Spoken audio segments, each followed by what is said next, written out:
Another win for homeopathy. A good friend of mine just had her first baby and everything was smooth sailing until she didn't show up for a meeting, and I said, "Hey, what's going on? Hope everything's okay."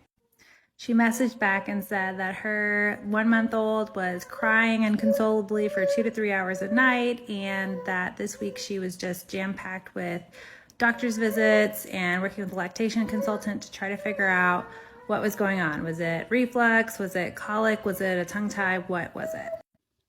So I'm on my third kid. This sounded a lot like my first child, and I didn't have homeopathy then, but I have it now. So I, again, went kind of the fastest route to say, go ahead and try homeopathic colic calm.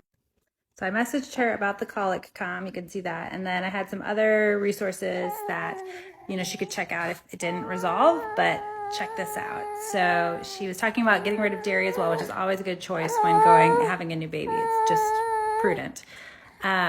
But she said it's very hard watching her cry hard. We just tried the Colic Calm after 45 minutes of crying.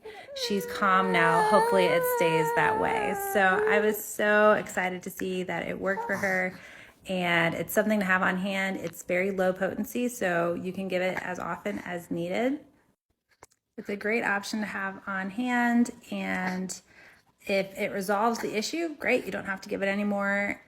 If not, if things are still progressing, then, like I said, there might be more suited remedies for baby, but I was so excited to see that it worked for her and gave her a little bit of a reprieve. This is one of my favorite things to give at a baby shower, so maybe a good idea for you for any new moms in your life. Follow for more homeopathy tips.